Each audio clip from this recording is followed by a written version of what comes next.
Еве комплетна листа на лоши навики. Чепкање на нос, ждригање, прдење, мочање под туш, да не ја погодиш шолјата кога уринираш, плјукање, пцуење, чешање газ, со извинение, џвакање со отворена уста. Нередовно капење, мочање надвор на отворено, мочање во базен, прејадување, давање прекари, љубомора, оговарање, кај секого, во различна форма, во различна возраст, ама буквално кај секого се појавуваат лоши навики.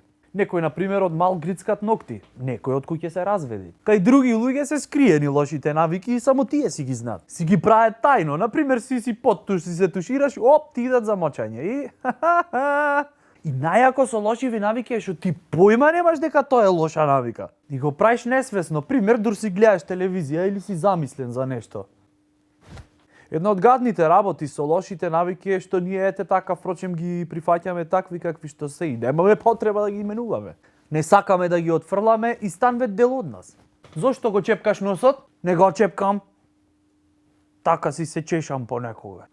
Не го чепкаше, те видов. Го чепкаше и правеше топчиња вака и ги лепеше на креветон. Секогаш најдвам кој ги чистам. Лоша навика не е само да правиш одредени работи што не требит. Лоша навика е и да не правиш работи што требит. Како, например, да миеш заби редовно. Леле, пак немат паста денеска. Ама не ги мијам заби, ве шо? Па шо море? Може вака и поубое кузни внатре во пастине што хемикали редет. Или пример да не си ги мијаш нозете редовно, или да не се капиш, или да не ставаш дезодоранс. Само 150 денари те делет од то да си прифатлив за околината или не. Оговарање е лоша навика, иако за некој тоа е стил на живот. Например, да немаше оговарање, Охрид немаше да е град на УНЕСКО. Да пцуеш е лоша навика, но исто така и средство за комуникација. Например, ако си шофер на автобус. Некогаш мора да стекниш лоши навики ако сакаш да преживееш. Ако не стекниш лоша навика во такви услови, тогаш автоматски имаш лоша навика да не се адаптираш. И пак не чинит за тебе. Некогаш колку и да се трудиш да се одвикниш од лоша навика, не можеш. И тогаш велет за тебе: остај го мортој, безкарактерен е. Друг пат ако сакаш да откажиш лоша навика, на несакање ја менвиш со друга лоша навика. Брат, сега не пијам алкохол, не пушам и окей ми е. Жити себе, брат, како ти успеа. Море карактер требит, мал она волја и многу апчина за смирвење. Ако му речиш на некој близок дека имат лоша навика, обавезно ти се љути. Глупата работа е што покрај него можеш и ти да стекниш лоша навика. Например, имате видено како група тинејџерки џвакет мастики?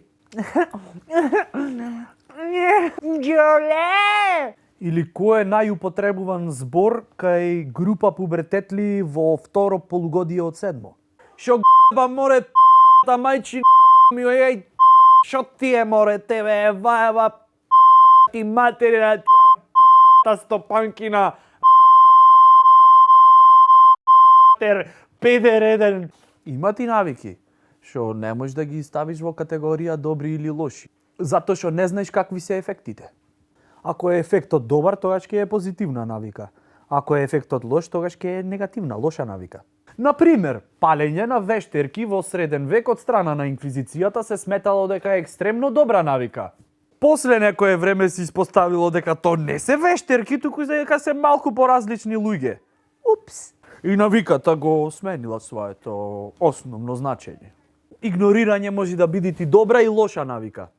Зависи од ситуацијата. Ако имат некој идиот што те замарат и ти имаш способност да го игнорираш, тоа е позитивна навика. Ако имаш сериозен проблем со холестерол и имаш висока способност да го игнорираш, може да се деси ти да не разбереш дека тоа било лоша навика. Да размислуваш како шампион е многу добра навика. Но да размислуваш како шампион, а живееш во пакет и не правиш разлика помеѓу хамбургер од Макдоналдс и од контејнер, тогаш имаш сериозен проблем.